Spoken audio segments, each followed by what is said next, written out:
एक लंबे समय पहले एक गांव में आधी रात को दिखने में भयानक लंबी बाल वाली एक चुड़ैल अजीब आवाजें बनाती घूमती रहती थी। बहुत समय से आधी रात होते ही हमारे गांव में अजीब आवाजें आ रही हैं। पता नहीं कौन करते रहता है। हाँ, उस समय में सभी दरवाजे बंद करके अंदर ही रहते हैं। एक दिन वो चुड़ैल जब उस गांव में घूमते रहती है, खिड़की से उसे एक सुंदर औरत सोते हुए नजर आती है। हर रोज ये सारे गांव वाले मेरा अपमान करते थे कि मैं बदसूरत हूँ, इसीलिए मैं मर के चुड़ैल बन गई और इसीलिए मैं अब इस खूबसूरत औरत में घुस के इस गांव में कोई भी औरत को खूबसूरत नहीं रहने दूंगी। मेरे मौत के लिए जिम्मेदार इन गांव वालों से बदला लूंगी। ऐसे फैसला करके तुरंत उस औरत में घुस जाती है और सुबह होते ही वो फिर से साधारण औरत बन जाती है। अगले दिन से अजीब आवाजें ना आने के कारण गांव वाले सारे खुश हो जाते हैं। लेकिन वो चुड़ैल उस गांव में मौजूद सारे सुंदर औरतों को बदसूरत बनाने लगी और सुबह होते ही मामूली बन जाती है। एक दिन आधी रात को वो चुड़ैल एक खूबसूरत औरत को सोते हुए देखती है। कितनी सुंदर हो तुम, अब देखो मैं तुम्हें क्या करती हूँ। वो चुड़ैल उस औरत पे हाथ फैलाती है और वो तुरंत बदसूरत बन जाती है। हा हा हा, अब अच्छी लग रही हो तुम, ऐसे कह के वहां से चले जाती है। सुबह उठते ही प्रीति को कुछ याद नहीं रहता है। क्या हुआ मुझे? ऐसा लग रहा है कि कुछ तो हो रहा है। रात भर मैं क्या इनके बगल में ही थी? मुझे उनसे पूछना होगा। सुनिए, इधर आइए। क्या हुआ? नींद से जागते ही इतने जोर जोर से चिल्ला रही हो? मुझे ऐसा लग रहा है कि रात में कुछ हुआ है। मैं रात भर आप ही के बगल में थी ना जी? हाँ, मेरे बगल में ही सोई थी। क्यों? ठीक है, कुछ नहीं जी। सतीश गांव में जाते ही सारे लोग को एक जगह इकट्ठा देखता है। ये क्या, इतने लोग एक ही जगह? क्या हुआ होगा? ऐसे सोचकर उस भीड़ के पास जाता है। क्या हुआ? सब ऐसे क्यों इकट्ठा हुए हैं? तुमने मेरी पत्नी को पहले देखा है ना? अब देखो कैसे बदल गई। पहले हमारे गांव में अजीब आवाजें सुनाई देती थी, लेकिन अब वो आवाजें नहीं आ रही हैं। हमें पता नहीं है कि तुम्हारे पत्नी को बदसूरत किसने बनाया, इसीलिए हमें सावधान रहना होगा। आज से हर रोज सभी के घर में कोई एक आदमी रात भर सोए बिना जगे ही रहना होगा। सभी हो रहे घटनाओं के बारे में बात करके दुखी हो रहे थे। सतीश वो सब सुन के डरते हुए वापस घर चले जाता है। क्या हुआ? आप ऐसे क्यों हैं? गांव वाले कह रहे थे कि जो औरतें सुंदर है वो अचानक बदसूरत बन जा रही है।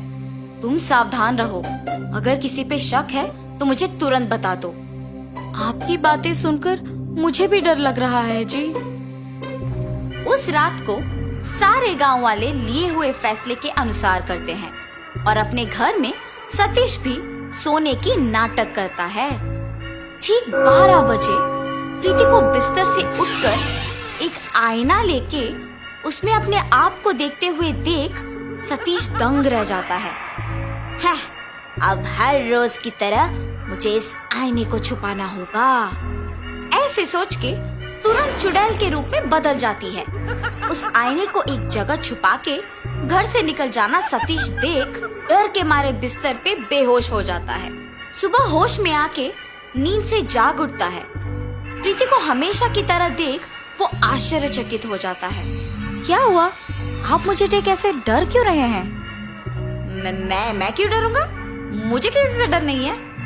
ऐसे कांपते हुए डर के मारे गांव वालों के पास जाता है और जो कुछ उसने पिछली रात को देखा था वो सब बताता है। आज के समय में भी भूत प्रेत को मानते हो? क्या तुम सच में तुम्हारी पत्नी को चुड़ैल के रूप में बदलते हुए देखा?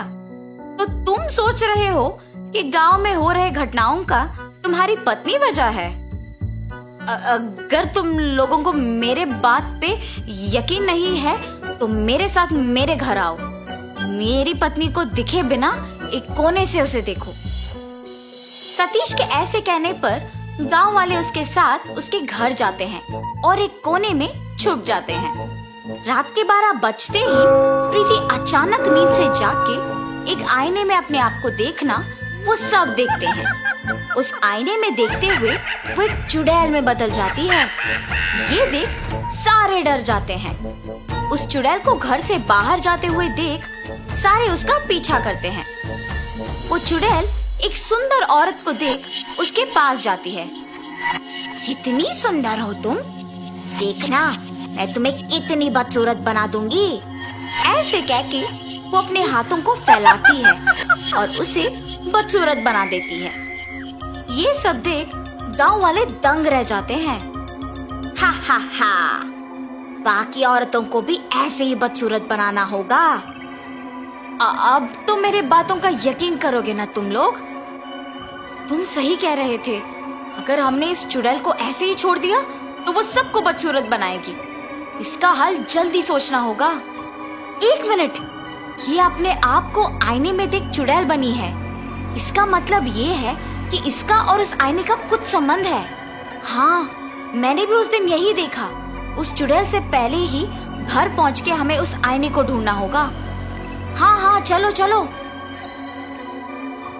ऐसे सारे गांव वाले सतीश के घर जाके उस आईने को ढूंढते हैं। जब तक वो चुड़ैल घर लौट आती है, गांव वालों के हाथ में उस आईने को देख डर जाती है और उस चुड़ैल के अंदर आते ही गांव वाले भी डर जाते हैं। मैं तुम लोगों को कुछ नहीं करूंगी, डरो मत, बस वो आईना मुझे दे दो, ऐसे कांपते हुए कहती है। चुड़ैल जब बात कर रही होती है, डर के मारे हाथ कांपते हैं और आईना उनके हाथों से फिसल के नीचे गिर के टूट जाता है। आईना टूटते ही वो चुड़ैल जोर जोर से चिल्ला के उस शरीर को छोड़ के चले जाती है।